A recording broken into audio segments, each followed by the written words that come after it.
Buenas, mi nombre es María Guadalupe Bonilla. Yo soy interna pediátrica de la Universidad Autónoma de Centroamérica y les voy a hablar sobre la faringoamigdalitis y sus complicaciones. En cuanto al cronograma, bueno, vamos a hablar un poquito sobre generalidades, su etiología, características, diagnóstico diferencial, la clínica, el diagnóstico como tal, manejo y las complicaciones. Entonces, en cuanto a la faringoamigdalitis, la vamos a definir como un proceso agudo, febril, de origen generalmente infeccioso, que va a cursar con inflamación de las mucosas de la faringe o amígdalas faringias, en las que se puede objetivar la presencia de eritema, edema, exudados, úlceras o vesículas. En cuanto a la etiología, bueno, la etiología más frecuente va a ser la vírica, la viral, y entre las bacterias la principal va a ser el Streptococcus beta hemolítico del grupo A, que va a ser el responsable de más o menos el 30 al 40% de las faringoamigdalitis agudas que se observan en niños de 3 a 13 años. Cuando hablamos de niños entre los 2 a 3 años, el estrepto en realidad va a ser el causante como del 5 al 10%, y cuando hablamos ya de niños menores de 2 años, vamos a tener una etiología más que todo viral. El estrepto va a ser el causante del 3% de solo estas faringoamigdalitis. Va a ser transmitida por vía respiratoria a través de las gotas de saliva, que son expelidas al toser, estornudar o hablar con las personas pues, que están infectadas.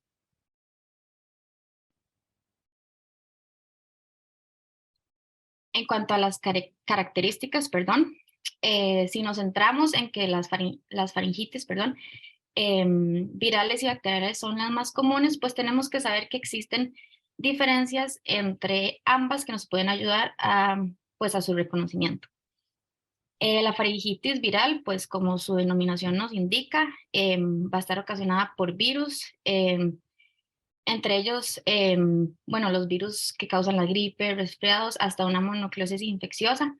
Entonces hay varias características o signos que nos van a ayudar a diferenciar lo que es una faringitis viral a una faringitis pues bacteriana. Por ejemplo, en la faringitis viral pues podemos tener presencia de fiebre o febrícula, pues no tan alta como pues sería presentada en lo que es una faringitis bacteriana, que sí podemos tener pues, presencia de fiebre pues más elevada. Hablando de lo que son los ganglios, en la faringitis viral pues sí tenemos adenopatías, pero en lo que es la faringitis bacteriana vamos a tener la presencia de adenopatías pues más prominentes. Quiero hacer hincapié en lo que es los síntomas catarrales, que en la faringitis viral sí se pueden dar. Estos son pues la rinorrea, ronquera, la inyección conjuntival, que no van a estar presentes en lo que es una faringitis bacteriana. Aquí se puede ver la diferencia en lo que es a la izquierda una faringitis de origen viral, que como podemos ver sí tiene bastante eritema, puede haber hasta edema, y pues a la derecha, perdón, lo que sería pues la faringitis ya por estreptococos como tal, que tiene la presencia de la placa blanquecina bastante pues prominente. En cuanto a los diagnósticos diferenciales, pues es precisamente, excepcionalmente preciso distinguir este proceso de otras entidades que cursan con afectación también de la mucosa faríngea y pueden imitar lo que es una faringitis aguda e infecciosa. En general, pues el diagnóstico diferencial pues va a estar dirigido a lo que es una tipificación etiológica, por así decirlo, entre los diferentes microorganismos que les he venido mencionando, que potencialmente pues van a ser virus, como por ejemplo, bueno, cualquier virus que nos pueda afectar la mucosa faríngea, como por ejemplo coronavirus, la influenza, la parainfluenza, perdón, incluso un virus de Epstein-Barr que nos puede provocar una mononucleosis.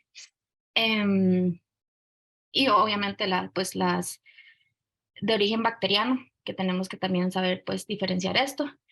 El más destacado en este punto va a ser pues el diagnóstico del Streptococcus grupo A, pues porque dada su frecuencia es el más incidente y constituye pues también pues la causa más tratable y más importante.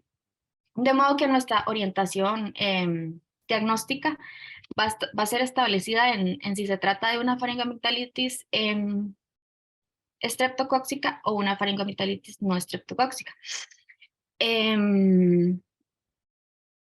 Ok, entonces, aunque las faringoamigdalitis con exudado abundante, espeso y purulento, como las que vimos anteriormente, vamos a considerarlas en principio de origen estreptocóxico, por ser el más frecuente.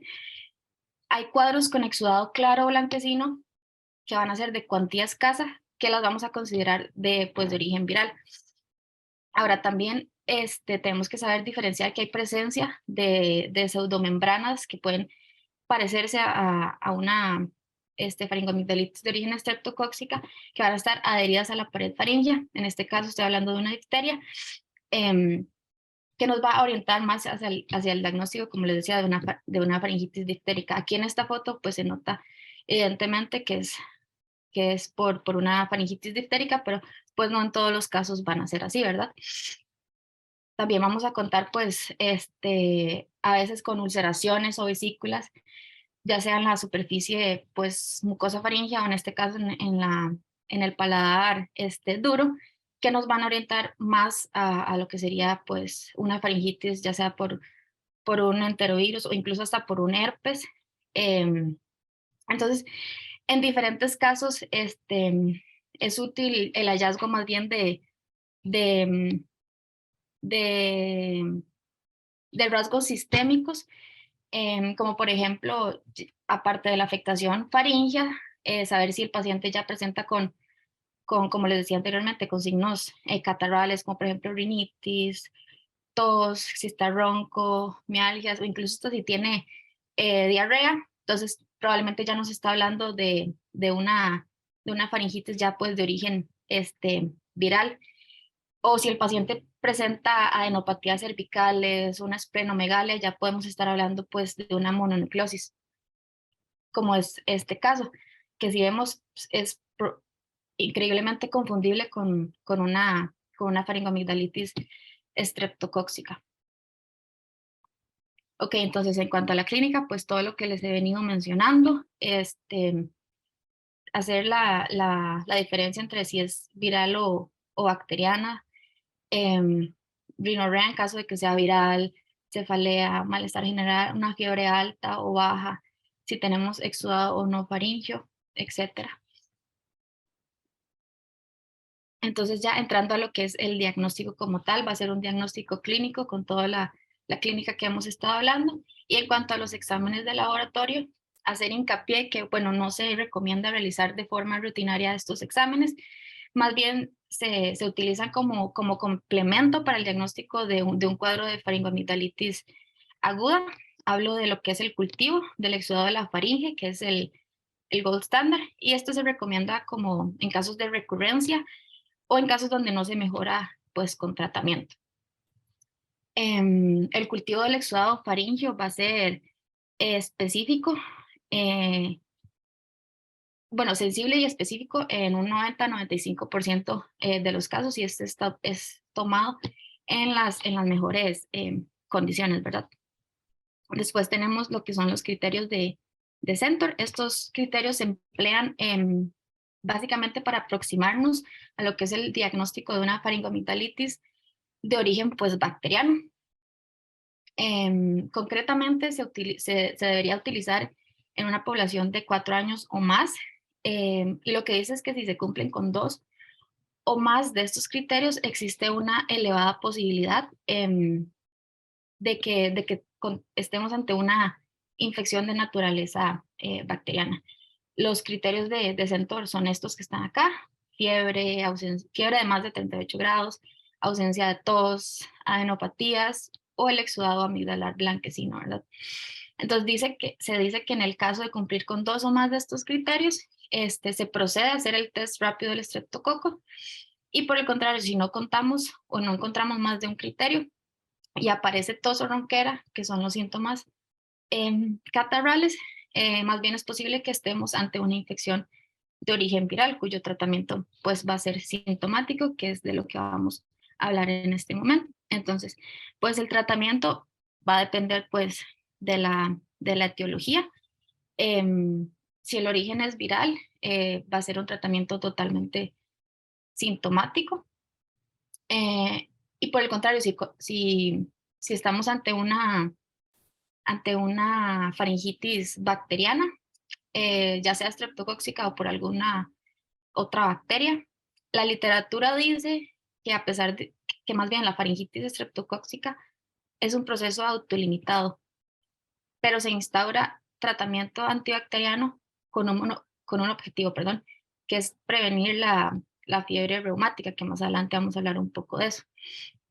Entonces, el tratamiento antibiótico, bueno, la primera elección va a ser la penicilina V, que en este caso sería la penicilina oral, que en Costa Rica no se cuenta con ella, entonces sería la amoxicilina. En caso de que no se cuente con una vía oral, por X o Y razón, o en caso de Costa Rica que no está la penicilina V, se utiliza lo que es la penicilina intramuscular. En caso de una alergia a la penicilina, podemos usar lo que es el cefadroxilo o la citromicina. Y en caso ya que haya resistencia a macrólidos, podemos usar lo que es la clindamicina. Ok, entonces ahora sí, entrando a lo que son las complicaciones. La aparición de las complicaciones va a estar condicionada por ya sea la agresividad del germen, condiciones anatómicas del paciente, bueno, de la amígdala, o un tratamiento pues inadecuado. Yo les voy a hablar de tres: el absceso periamigdalino, que es la más frecuente, la fiebre reumática, que se les mencionó anteriormente, y la escarlatina. Entonces, iniciando con lo que es el absceso periamigdalino, que es ese que está ahí, es una formación de pus que está como entre lo que es el espacio de la amígdala y la cápsula. Eh, Tiene una incidencia en niños mayores o adultos jóvenes, siendo la etiología más frecuente una faringitis bacteriana por estreptococo hemolítico del grupo A y los anaerobios, perdón. En cuanto a la sintomatología, la clínica característica va a ser fiebre, odinofagia, perdón, otalgia. Puede haber incluso una disminución más bien cambios en el tono de voz porque se ve afectado el velo del paladar. En cuanto al diagnóstico, va a ser clínico y el tratamiento va a estar objetivizado en tres pilares, que va a ser el dreno del absceso, la analgesia y la antibioticoterapia, perdón. En cuanto a la antibioticoterapia, disculpen, va a ser requerirá más bien la cobertura pues, del estreptococo, los estafilococos y los anaerobios. Entonces, en este caso sería la amoxicilina con clavulánico y, si no se puede, pues la clindamicina. Después tenemos lo que es la fiebre reumática. La fiebre reumática es una enfermedad inflamatoria, aguda o subaguda, como les mencioné, no supurativa y sistémica del tejido conectivo. Y esta aparece como una secuela retardada de lo que es una infección faríngea por estrepto también. Aparece en personas con cierta predisposición genética, perdón, a la enfermedad y va a tener una incidencia de lo que es el 3%, aproximadamente luego de una faringitis.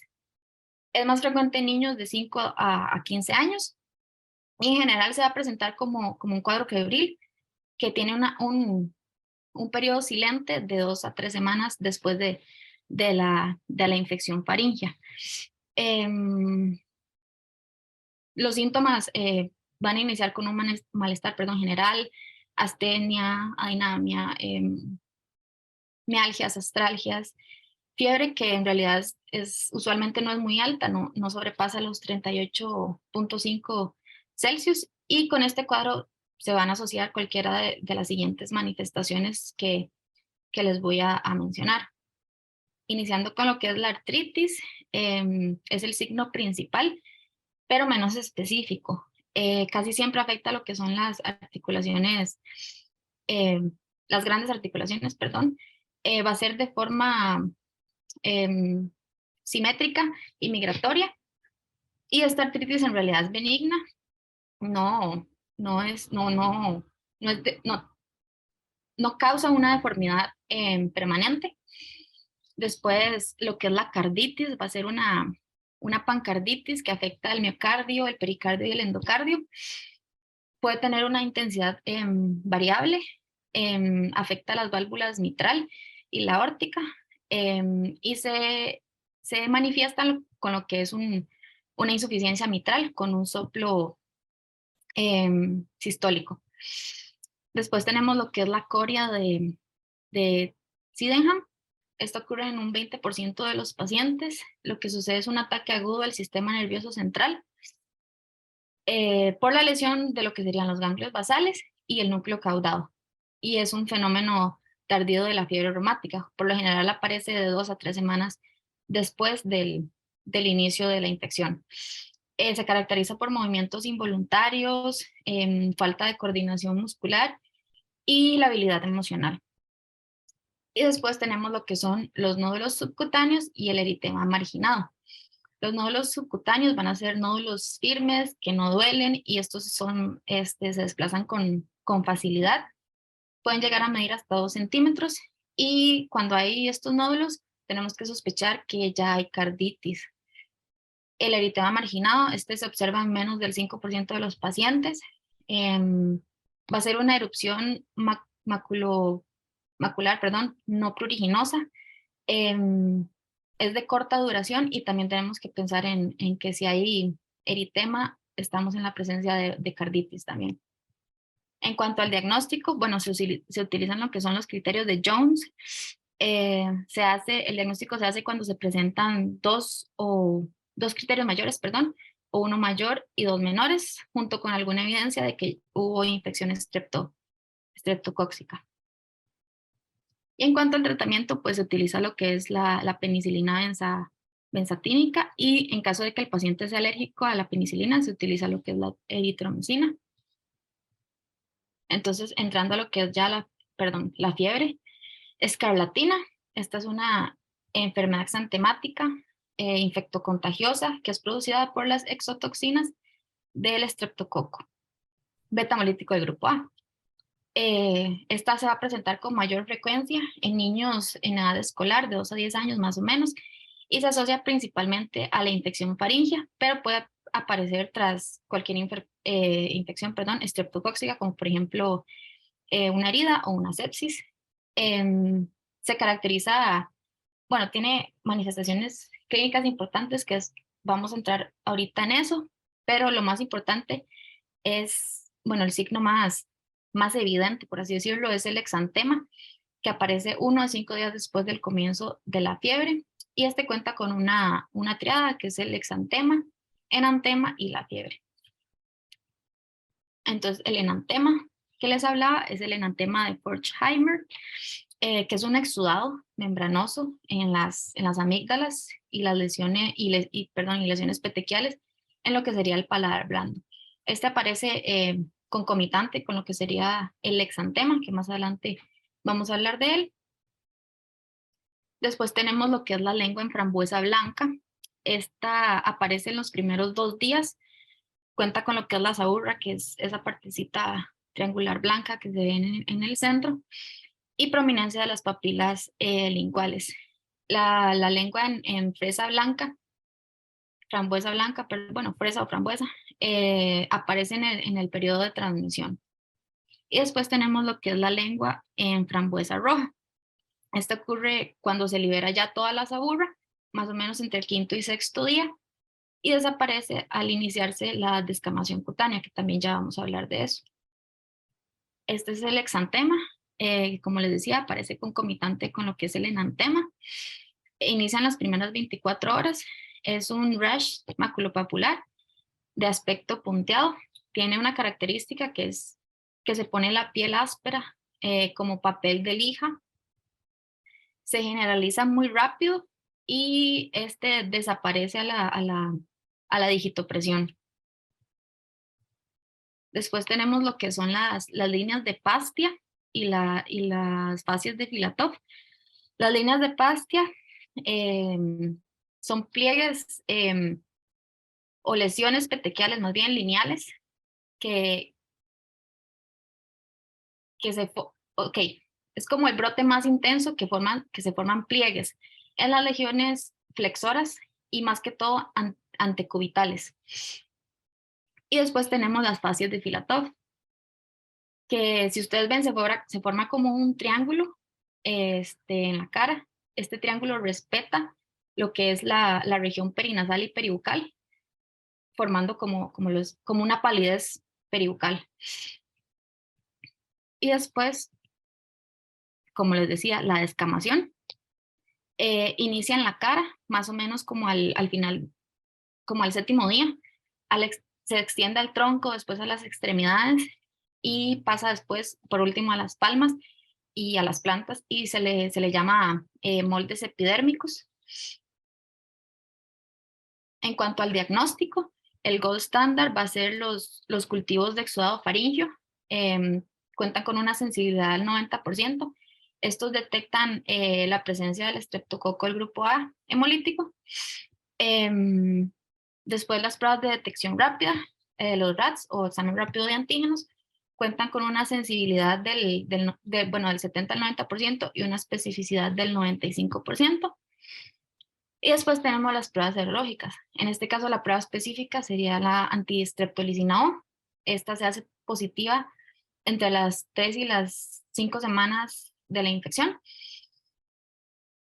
Y en cuanto al tratamiento, van a ser 2 pilares de analgesia. Igual vamos a usar paracetamol y ibuprofeno. Y ocupamos terapia antibiótica, que en este caso también sería la penicilina.